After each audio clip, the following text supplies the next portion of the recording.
So, I mean, the way I started thinking about middlemen initially was this kind of very simple definition as the person who connects buyers and sellers in a marketplace.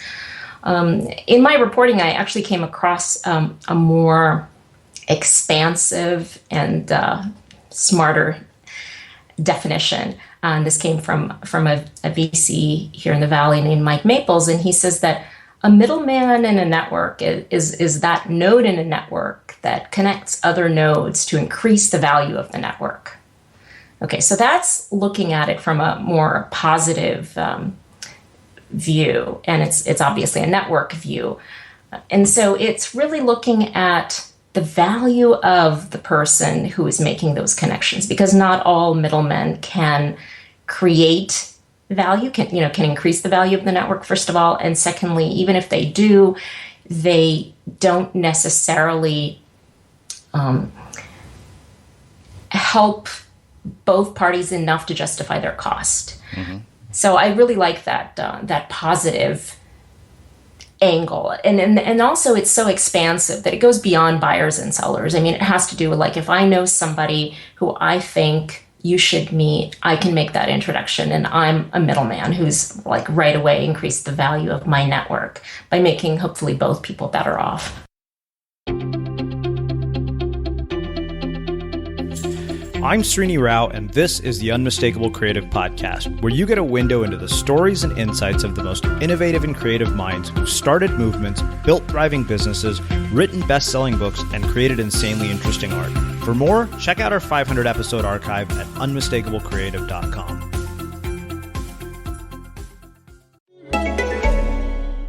Going to the liquor store is great, but what if all your local liquor stores came to you? Well, spoiler alert, they can with Drizzly, the #1 app for alcohol delivery. Compare prices from stores near you on a huge selection of beer, wine, and spirits, and then get them delivered right to your door in under 60 minutes. And right now, Drizzly is giving all new customers $5 off their first order. Just enter promo code SAVE at checkout. Download the Drizzly app or go to DRIZLY.com. I like a bed that's really firm. I need something a little softer than that. Rest easy. With the Sleep Number 360 smart bed, you can both adjust your comfort with your Sleep Number setting. Can it really help me fall asleep faster? Yes, by gently warming your feet. Okay, but can it help keep us asleep? It senses your movements and automatically adjusts to keep you effortlessly comfortable. Sleep Number, proven quality sleep is life-changing sleep. Don't miss our weekend special. Save 50% on the Sleep Number 360 limited edition smart bed, plus special financing on all smart beds. Ends Monday. To learn more, go to sleepnumber.com. Special financing subject to credit approval. Minimum monthly payments required. See store for details. If you're a small business owner, there are all sorts of things that are necessary but take up a ton of time. Meetings, managing your finances, and dealing with payroll.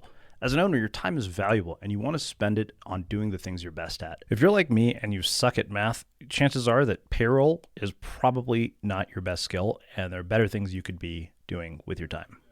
Say hello to a new way to payroll. Roll by ADP is a chat-based payroll app for small businesses. Roll truly helps you make the most of your time. It's as easy as opening the app and telling Roll to run your payroll. Less than a minute later, payroll is done, and all you had to do was send a chat. Even better, Roll is smart. It learns your payroll and notifies you when it's time to run. Roll also double checks with you if something seems off, so you can stay focused on running everything else. Powered by AI, Roll is more than just keep up. It learns your business and stays ahead, sending you proactive notifications when it's time to run payroll, so you can stay focused on the important stuff. For a limited time, Roll's monthly fee is discounted at just $17 a month. So download the Roll by ADP app today and go to getroll.com/chat. Again, that's getroll.com/chat. Over the last year, we've learned a lot about doing things from home, like tackling DIY projects. And now, just like learning how to make sourdough, filing your taxes doesn't have to be hard either. And when it comes to your taxes, you might be a bit like me with IKEA furniture. Somehow, there are parts left over, and a few months later, it falls apart. Not a big deal with IKEA furniture, but probably a much bigger deal when it comes to your taxes. H&R Block will help you on your terms and has all your tax needs covered. In person or virtually, H&R Block makes tax prep easy for you. Their experts have an average of 10 years of experience, and they're there to answer a quick question, check your work, or do the work for you without even leaving your house. So if you're doing your own taxes and getting stuck along the way, their experienced tax pros are standing by to help. Plus, they don't want you to be surprised at tax time, so they're upfront and transparent with pricing so that you know the price before you get started. The best part? No matter how you file, with Block, your maximum refund is guaranteed or your money back. So, are you ready to tackle tax season? Get started today with 20% off their online filing options at hrblock.com/unmistakable. Marina, welcome to the Unmistakable Creative. Thanks so much for taking the time to join us. Thanks, Srini. Great to be here. Yeah, it is really my pleasure to have you here. You know, you and I connected because we are both members of the same Speakers Bureau. And when you told me a little bit about what you were up to and that you had written a book called The Middleman Economy, I was very intrigued because I had mixed feelings about the idea of middlemen. And I thought, you know what, if I have mixed feelings about this, this is something that I should definitely explore. But before we get there, as you know, I like to start with very strange questions to begin with. So this actually, for some strange reason, came to me in the gym this morning, and I thought it would be a perfect way to start a conversation. When you were growing up, who was your hero, and what impact did that person have on your life? And if you didn't have a hero, why not? Wow. I guess the first person who comes to mind is my dad. I don't know, maybe if I thought a little bit more, I would come up with a different person, but I spent a lot of time with my dad growing up. Mm-hmm. I mean, I had mom and dad, but my dad worked from home. He was a graphic designer.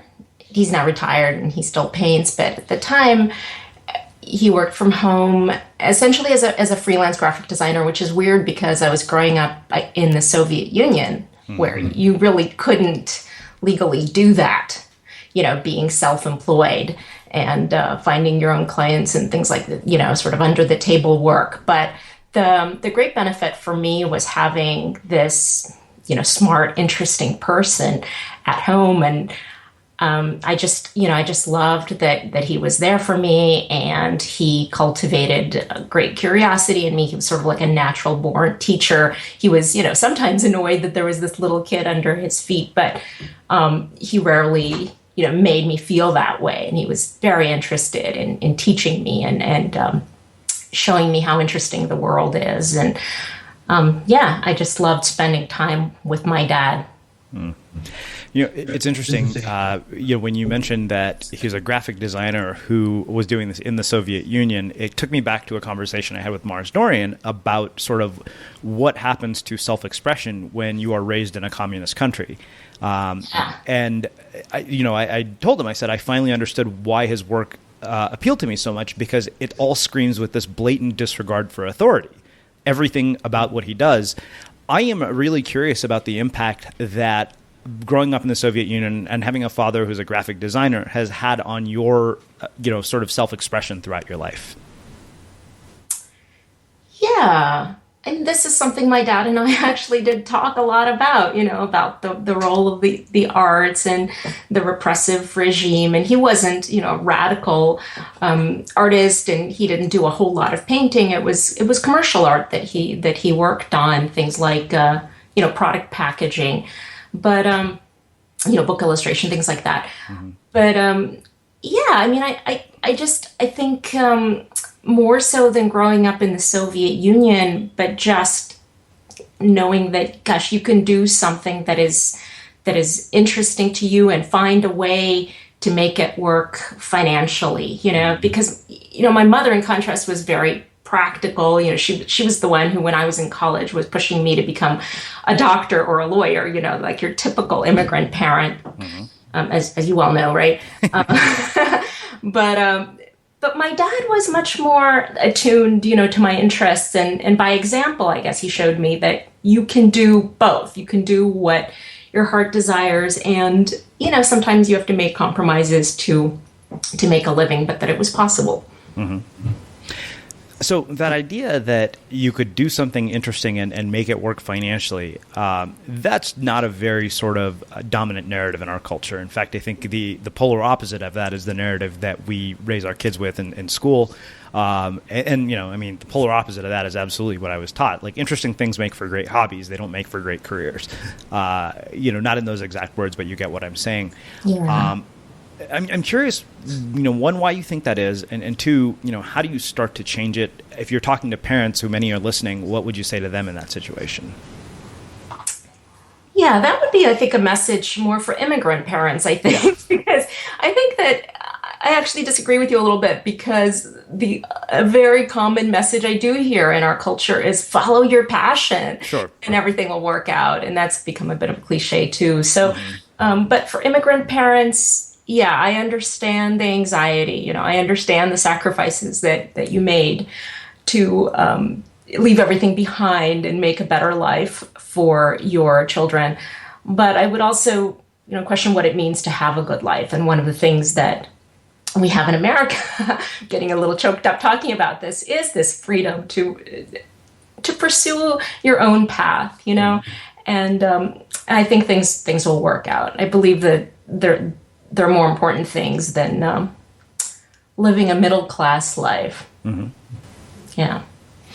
So, walk me through sort of growing up to what you've ended up doing today, and how you sort of arrived at this sort of interest in all things of the middleman economy, which I realize that could be a 20-minute answer, which is totally fine.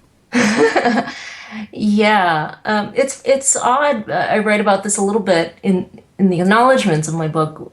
There is actually a connection between growing up in the Soviet Union and thinking about middlemen. Middlemen are profiteers. That's sort of one way of looking at them. And profiteers were obviously reviled by the Soviet state. They're people who are, defectors, that they're breaking the system. But of course, the system was already broken. I'm talking about the Soviet economy. And so the middlemen, like the people who could procure Western goods or whatever it was, they didn't do it by legal means just because the laws were the way they were. But they're the ones that kind of made things work at all, And so I always saw that tension. Like on the one hand, people were contemptuous of middlemen, but on the other hand, they relied on them. And I think some of the contempt too comes from that reliance. Like you don't want a middleman who is a predator. And that's something I talk about a lot, because I've had to think through how it is that we have these ambivalent feelings. And I think it does have to do partly with the fact that there are different types of middlemen, but partly because the more successful and powerful you become, the more opportunity you have for taking advantage of that position. For example, with if you have a monopoly on, if you've cornered the market, you can decide what price to charge, and that can seem exorbitant to the people who really count on you. So I've just been fascinated about that, interestingly, back to my childhood, because my parents did talk to me about the Soviet economy, and I did see how they tapped into the black market, when they needed to. So that goes way back. Mm-hmm. But more broadly, do you want to hear more broadly? Yeah, I do, actually. I want to hear about sort of the journey from there to here. Yeah. Okay. So, I mentioned my dad, and one of the things about growing up in the Soviet Union is there just wasn't a lot of stuff. There wasn't a lot of entertainment. We had a black and white TV with probably 3 channels. Even books were actually hard to get a hold of. Like I remember when I was a kid, I heard about Pinocchio and I was fascinated. This is probably me at 6 or 7. And I wanted to read that book, and you couldn't get it at the bookstore. You couldn't get it at the library. And, that of course arouses your curiosity even more. But anyway, I guess my memory of growing up is this black and white world, with shades of gray, where you kind of entertain yourself and you find whatever reading material there is. There was chess. I was not a great chess player, but that's something my dad enjoyed. There were books, there was conversation, and it was this kind of, I think it was conducive to a life of the mind, I've just been fascinated I've always been a curious kid, and always fascinated by ideas and wanted to talk about them, wanted to explore them. And of course, at the same time, there was this other side of me that was more practical and very anxious. When I was in college, I was just feeling terribly guilty about how much money my family was paying for me to attend this private university, which, is not much by today's standards, but it was huge then. And so I did feel like the pressure to get some kind of job that would at least, at the very least, enable me to pay off student loans and things like that. So I went into technical writing in Silicon Valley, and this was fortunately during, well, it didn't start during the dot-com boom, but very soon did bring us into that. And so, I did pretty well financially, but I was also feeling like I'm dying a little bit inside. And so eventually, after I had kids, I did start looking around and trying to do writing that interested me more. And that's how I slowly became a journalist and started exploring ideas in psychology and later economics, and basically things having to do with human behavior I've always found fascinating. And so that's what I do now. I think the thing that struck me most about what you said is this sort of feeling of dying inside. Yeah. And part of me wonders if that's what it takes for us to make change in our lives. I can't seem to find a story where drastic change isn't the byproduct of like being a low point or something serious happening in life that makes you question the path you're on. Salim Ismail from Singularity University told me, he said, often it is a forcing function that gets us to make changes. Having studied, psychology, human behavior, and economics, I'm just curious, what is your perspective on that? And is there a reason that it takes that kind of moment for people to actually want to change? Yeah, that's interesting.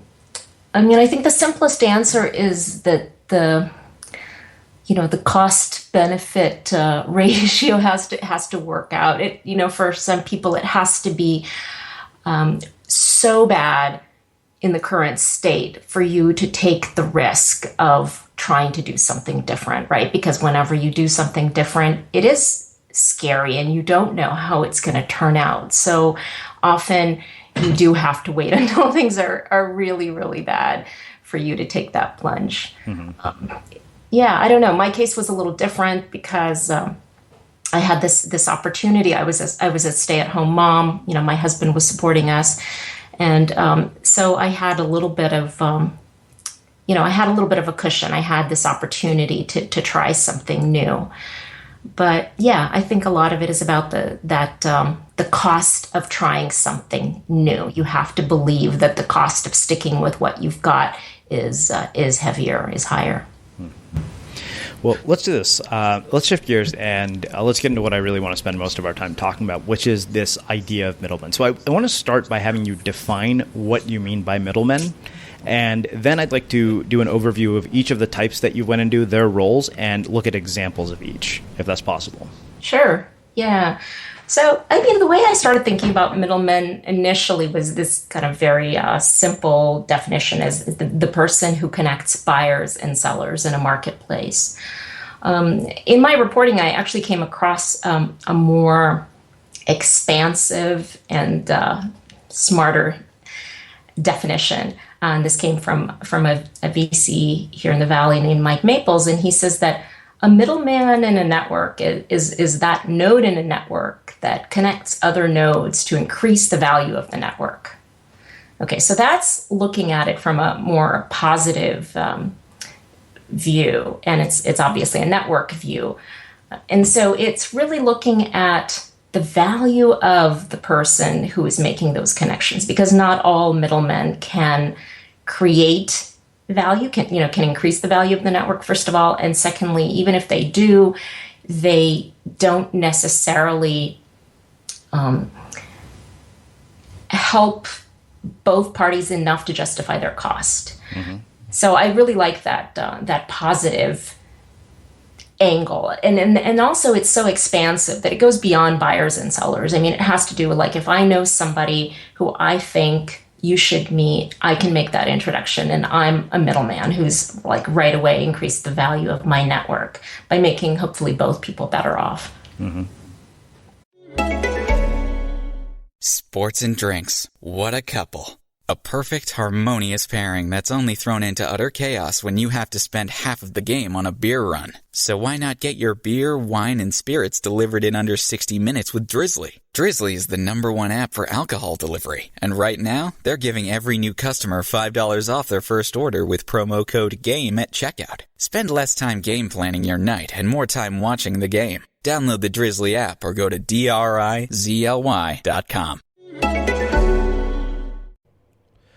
It's not just what you sell that moves the bottom line, it's also how you upgrade the customer experience. And in a crowded marketplace where customers can go wherever they wish with the tap of a button, you need every edge you can get. Introducing Citizens Pay.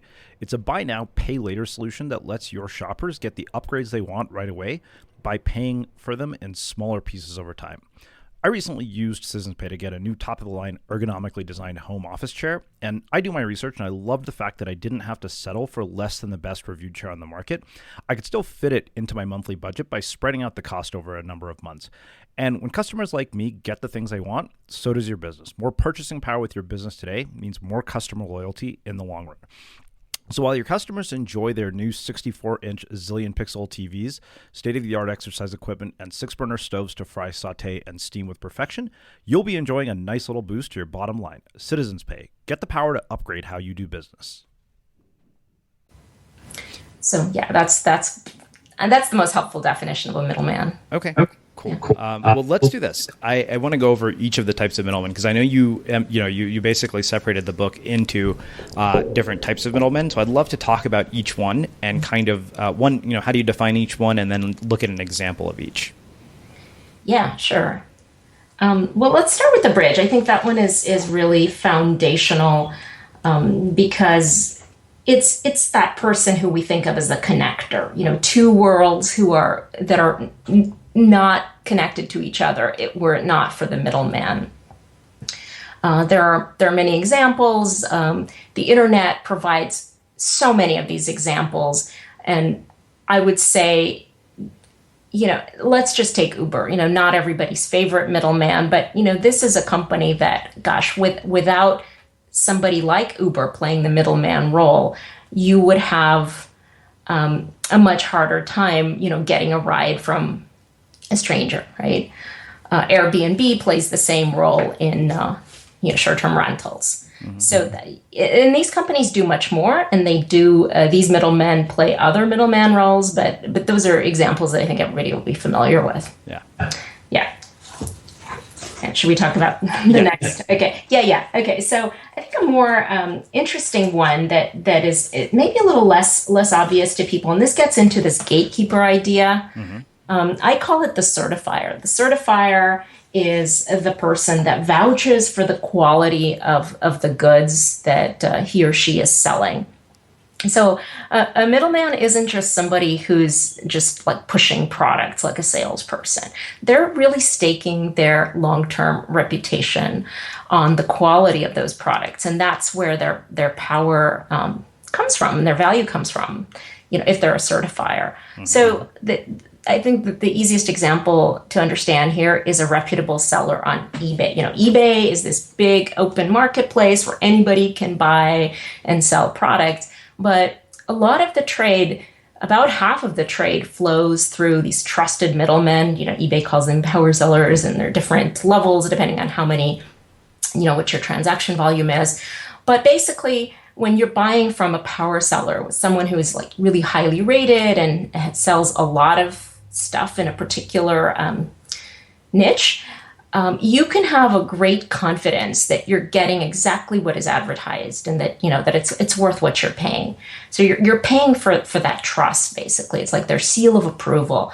You're unlikely to get cheated because eBay has created this mechanism where you can review each transaction, and reputable sellers certainly don't want to sully their reputation by cheating you in any way, and therefore they are credible in their descriptions. You can trust them, and that's why they're certifiers. Gatekeepers are another type of certifier, and this is what I think would be particularly interesting to people in the arts, because there's often this suspicion of the middleman, the gatekeeping middleman, like, well, who are these people to tell me that that my book or my painting or whatever it isn't great. I'm going to cut out the middleman. I'm going to go direct. Yeah. But, the gatekeeper can be your ally because their job is to find the talent, the stuff that's going to do well in the marketplace. And granted, there's a difference between something that is commercial and something that is of artistic quality. And certainly things that are not commercial but are of high artistic quality sometimes never make it past the gatekeepers. Mm-hmm. But I think if you've got something that the public really, really wants, there's a very good chance that a gatekeeper is going to help you get it out there because, they're competing for quality, right? They're competing with each other. It's not like there's this conspiracy of gatekeepers. And they only make money if you sell, that they only make money for saying yes, and they can only do that if they're willing to say no. Mm-hmm. It's interesting to hear you talk about this because, having just finished publishing a book and, having basically made an ally out of a gatekeeper who happens to be my editor at Penguin, it really kind of changed my perspective on gatekeepers. It made me realize that what they did was hold me to a whole other standard that I wasn't capable of before I worked with them. Yeah. I think so. And I think that, that can go anywhere along the line. In my case, it was my literary agent who held me to a higher standard, and that was great. And it really depends on the agent and it depends on the publisher.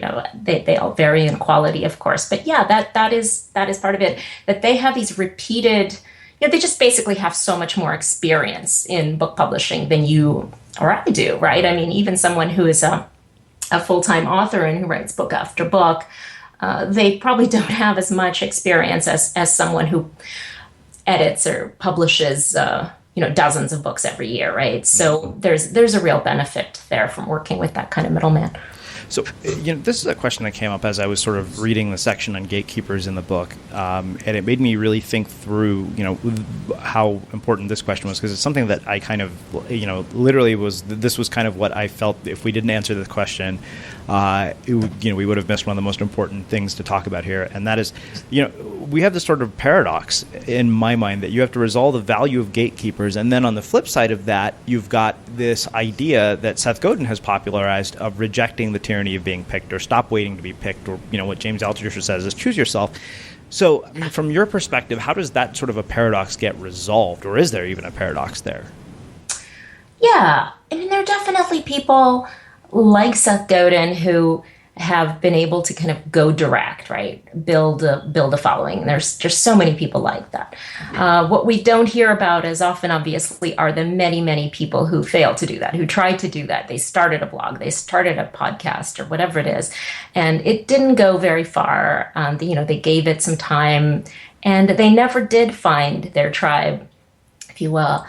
And that story doesn't get told as often. So that's the first thing. Mm-hmm. Sometimes it is easier to just accelerate those connections by going through a middleman who already has those inroads into the stores, into the media, and so on. So that's one thing. And then the other thing I would say is that even people who succeed, it seems, on their own do end up partnering with gatekeepers. They do often turn to traditional book publishing later, because, gosh, if you want to be a creator, often you just want to focus on the creation and you don't want to spend as much time on the marketing and the packaging and all the rest of that.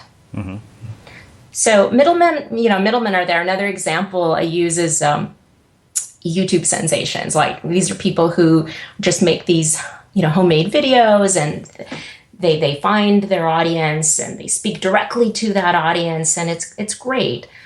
And they can even monetize that, because there's this, well, I would say YouTube itself is a kind of middleman as well, because they can connect you to advertisers. But beyond that, there are all these people who are picking up these YouTube micro celebrities for endorsement contracts or book deals and things like that. So you kind of can't get away from the middlemen if you want to go into new worlds. Mm-hmm.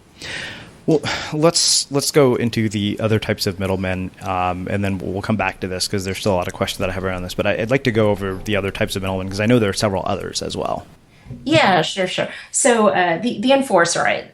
This is this is an interesting one. It's kind of similar in some ways to what I was saying about the certifier. It's about vouching for quality, but it's not vouching for the quality of a good, of the inherent quality of a good, but it's rather keeping people accountable. So with services that they provide. So an example that I use in the book is Open Table, right? The restaurant booking site. Mm-hmm.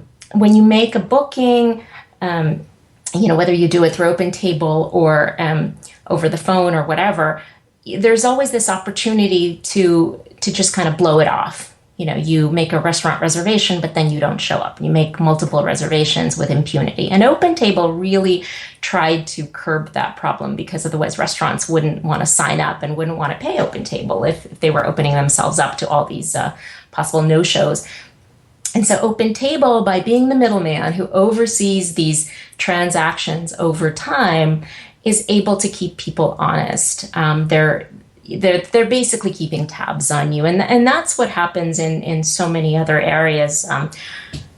The modeling agent, keeping models from flaking out on a shoot, because it's very tempting in some cases to say, well, gosh, I don't have a relationship with this photographer or this Fortune 500 company, I've got something better that came up. But the modeling agent can make sure that you are not going to be that flaky because you've got a long-term relationship with the modeling agency on the line. So everything you do kind of counts toward that and can be a mark for or against you. Mm-hmm. So you're seeing how that's working, right? How being in the middle puts you in this position. Yeah. Definitely. Yeah. So another one I think is interesting is the risk bearer. I think book publishing is a good example of that. It's something I alluded to earlier about the experience that comes from doing multiple transactions, multiple deals. You never know, aside given that, yes, there's some quality uncertainty and some accountability issues. Those are things that a middleman can control to a large extent. But there's always this element of random luck. What book, what album succeeds in the marketplace is largely fluky. It's very hard to predict. And, even though, all other things being equal, someone who's already famous is going to do better on any subsequent project than someone who's not, there's still the question, well, how much better? How much do we pay this person for their name, right? And so the middleman is someone who can spread their bets, basically, by having so many irons in the fire. And that's a valuable role because, if you're an artist and you want to go it alone, gosh, there's so many costs. You may have great confidence in yourself, but no matter how great a job you do, you may still fail. And if you've borne all those costs yourself, all the marketing costs, all the costs of packaging and editing your book and creating this great product, there's still a chance that you'll fail, and then you'll be on the hook for everything. And the way the culture industries have been structured is basically a risk sharing arrangement between the artist and the middleman, right? That's where the book advances come in, for example.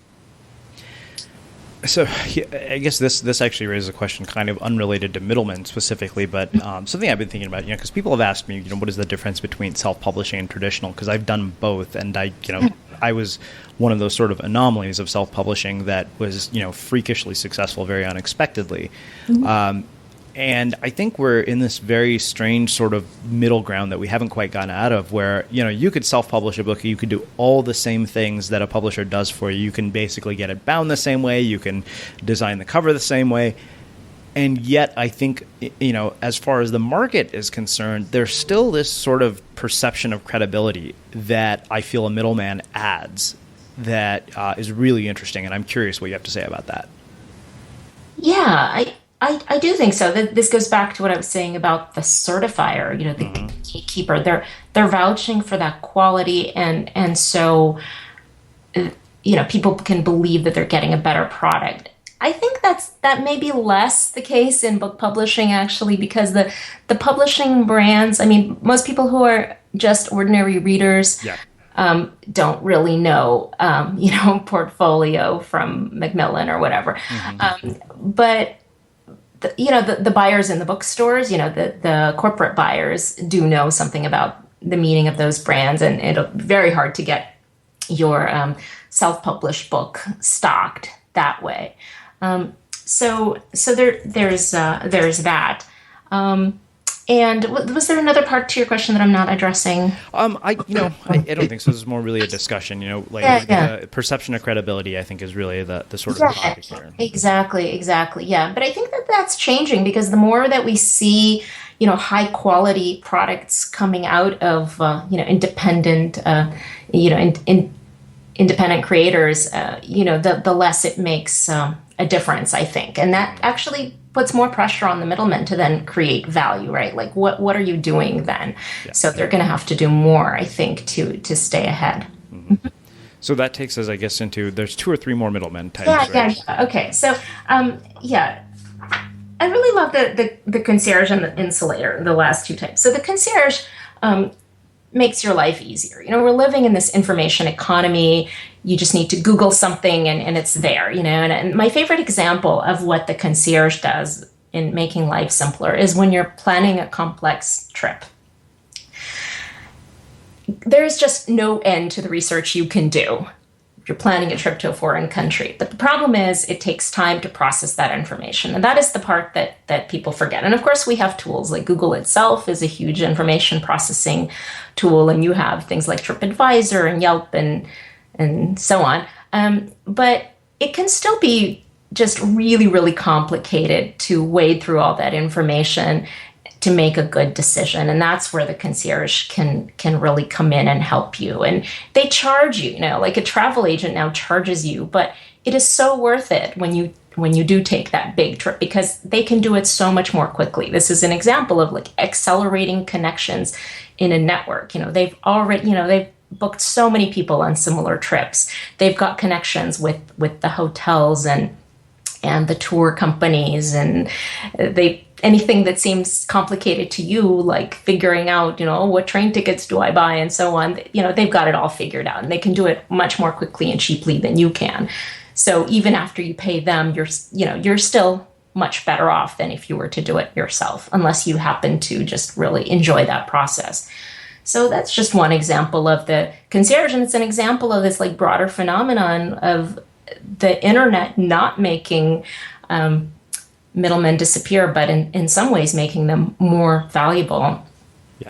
Yeah. And the last one is the insulator, and this is one that's probably the most like psychological. And it's this idea that you need someone who can take the heat. It can be really hard to advocate on your own behalf, and a middleman such as an agent can do that for you, and they can do it so effectively, not just because they have experience, but because they have this psychological advantage. When they're advocating on your behalf, they're almost being an altruist, whereas if you do it yourself, it can seem kind of selfish, and that can create tension in a relationship. So it's nice to have a third party do that for you, and I call that the insulator. Yeah. It's interesting. My business partner, Brian, insulates me from any conversations where we have to talk about a client with money. Yeah, exactly. He's the one who does all our sales, and that makes a huge difference for us. Exactly. Yeah. And so in addition to, of course, to that psychological role, there's the fact that this is a person who's just focused on that. And so he can get really good at it, and you can focus on what you're good at and what you most enjoy doing. So, the question that raises for me, it kind of takes us back to gatekeepers again. As an individual creator, what is it that I need to be thinking about when it comes to middlemen? Like, what is my role as an individual creator? And, what is it tactically that I need to be able to apply in dealing with middlemen? Like, how do I leverage middlemen as an individual creator, I guess is really the question. Yeah, I think you need to figure out what value you bring to the relationship, right? And I mean, I think that's true with any kind of relationship. But there's this idea that, oh gosh, if I just find like the right connection, then that person is going to, make me rise up. And that will only happen if you've got something great to bring to the table. So you really have to figure out, what it is. If you're seeking a really reputable middleman to sell your products, well, you've got to have products of high quality to sell. So you have to figure that out. But I think, in the arts more than anywhere else, there's this huge element of subjectivity too. And so I think it's important to remember that if you get turned down by one, that's one person's opinion, and you can just keep pushing and find the right fit. I think it's important to find the right fit with a middleman too. Yeah, I would say so. I mean, I always say that I'm really happy that it took as long as it did for me to get a book deal, because I got the publisher that I liked way more than any of the other ones that I had talked to over the years. Yeah, exactly. So I want to wrap with a few last questions, some of which I've been known to ask. I'm curious, about your own artistic influences.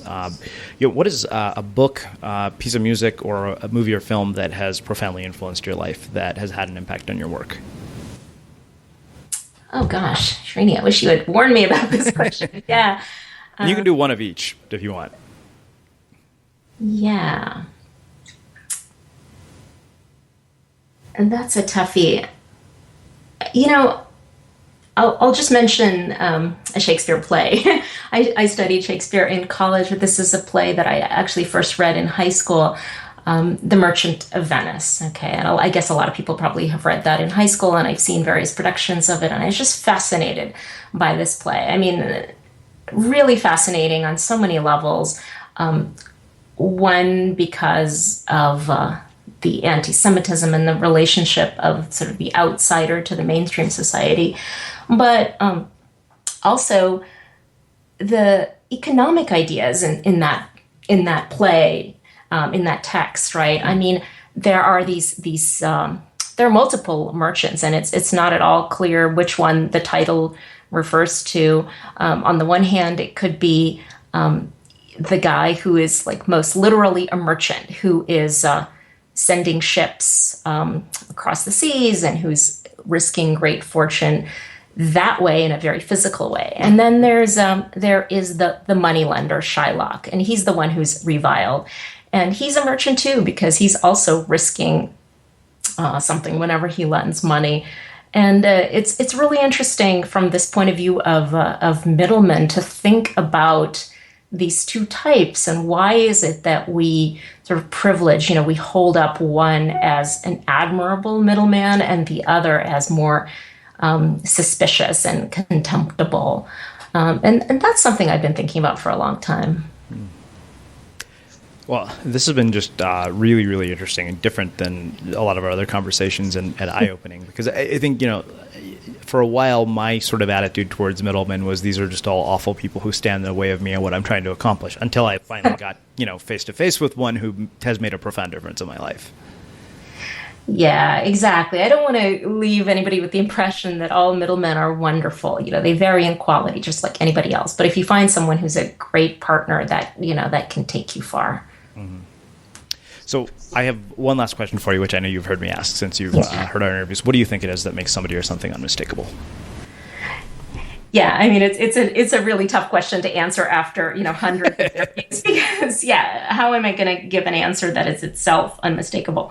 I guess what I've said to my daughter at times when she's wanted to compare herself to others is really true for adults too. You just have to be the best you that you can be, right? I mean, it's something that probably sounds terribly hokey, but that's the best answer that I can give to that question.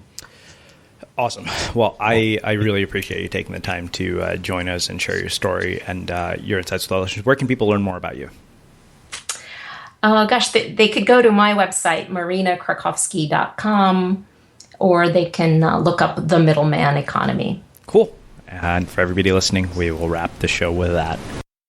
Next time on The Unmistakable Creative. Share a part of your truth in a safe environment where you may not be judged, and start to get comfortable with sharing parts of your story that perhaps you haven't shared before. And see that maybe you're doing it not for you, you're doing it to help other people, that your story is not about you.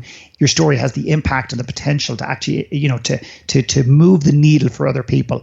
Stop making the journey about you. That's probably my biggest challenge or invitation to people in the context of their story. Philip McKernan returns to the show to talk about why giving unconditionally causes us to grow exponentially. The Hispanic community is the nation's largest racial and ethnic minority. It's time health research included your voice. That's why the All of Us research program exists. If you participate in All of Us, not only would you help your community, you can also receive your free genetic ancestry trait results. With this information and more, researchers may be able to conduct a variety of studies about health and diseases that affect the Hispanic community. Visit joinallofus.org/yourhealth to contribute. Again, joinallofus.org/yourhealth.